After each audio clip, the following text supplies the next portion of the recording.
This is the 5-minute guide to the USS California, a battleship of the United States Navy. The California was part of the two-ship Tennessee class, which was the end of a design era for the United States Navy like the Wyoming class were. The Wyomings had been the last ships designed with 12-inch guns, and the Tennessee class was the last ship designed with 14-inch guns. The next class would be the Colorado class with 16-inch guns. As part of the so-called standard battleships, the ships had a main battery of 12 guns and 4 triple turrets, 2 forward and 2 aft in super firing positions. The 12 guns were considered necessary as contemporary British and German designs had moved to armaments of 8 15-inch guns in a similar layout of twin turrets.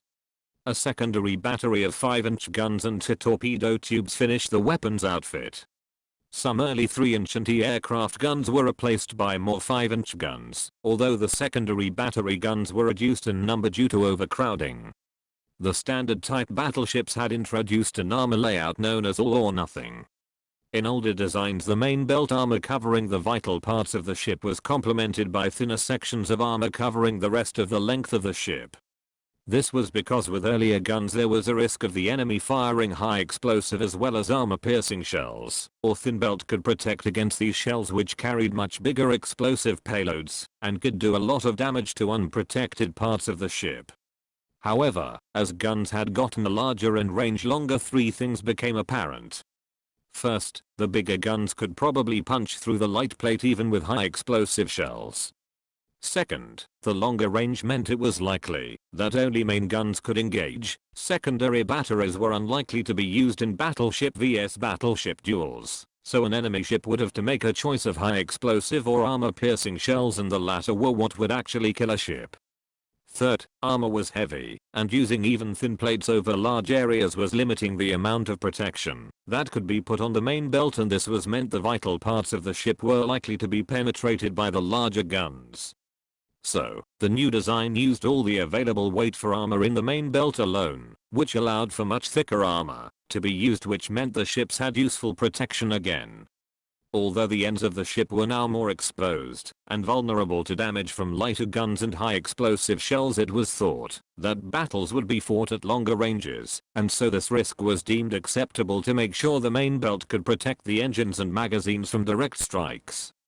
However, this class was also the first that was able to take advantage of the knowledge gained from the Battle of Jutland, and as a result fitted much more comprehensive defenses underwater to protect from torpedo strikes, gave both the primary and secondary battery dedicated fire control systems, and introduced a 30-degree elevation capacity to the main battery. This meant the ships could fire an additional 10,000 yards, and corrected a weakness in previous US designs which had limited their ability to fight at long range. They were initially still built with the lattice cage mast design, but this was eventually replaced. The ships could travel at a maximum speed of 21 knots, and used a turbo-electric drive system. This allowed the turbine engines to run at high speed without the need for a heavy gearbox to turn the propellers, but because the energy had to go from turbines to generators, then to motors, and finally to the propellers, it was somewhat less efficient in energy usage. The class comprised 2 ships, the Tennessee and the California. We will look at the Tennessee in a future video. The California was the only dreadnought-type battleship built on the US West Coast, and would become the flagship of the Pacific Fleet upon completion. Remaining in this flagship role, she proved to be a highly effective ship, and won many competitions that were run between the battleships of the fleet for efficiency, gunnery, and general excellence. Somewhere along the line she also acquired the nickname of the prune barge due to the large amounts of prunes that her native state, California, was producing at the time.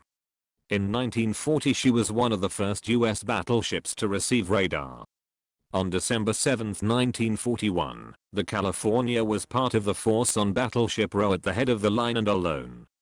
She was struck by 2 torpedoes, 1 direct bomb hit, and 1 near miss. 100 of her crew were killed and 62 wounded. She sank in an upright position, settling on the seabed with only her superstructure remaining above the water after a 3-day battle to try and save her. However, this was not the end of the story. She was refloated on 25th March 1942, and after 2 months of basic repairs was sent back to the United States for a major upgrade that improved and changed so many things that she was virtually a new ship built on the hull of the old one.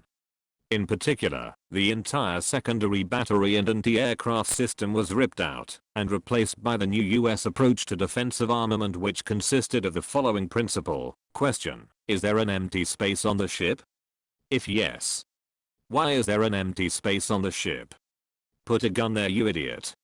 Now boasting over 105-inch, 40mm and 20mm guns in addition to an updated main battery, she set sail to join the war against Japan in 1944. Part of the refit had made her too wide to use the Panama Canal, so she was in the Pacific for good. The California took part in the invasions of Saipan, Guam, Tinian and a number of other places, earning a total of 7 battle stars. Along the way she was involved in a minor collision with her sister ship, and was hit once by a kamikaze aircraft. Her finest hour came on 25th October 1944, when the Japanese fleet attempted to disrupt American landings in the Leech Gulf area.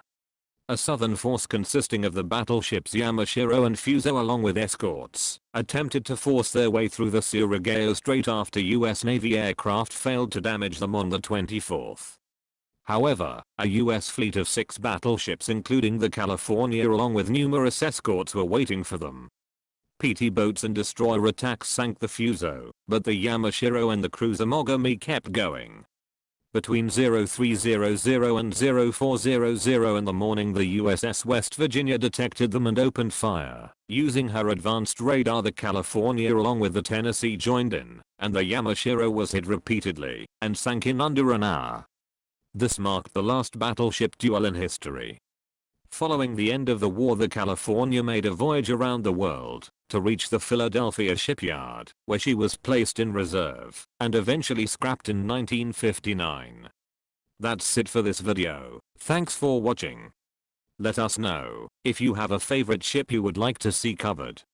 Look out for our subscriber special on the HMS Agincourt in the next few days.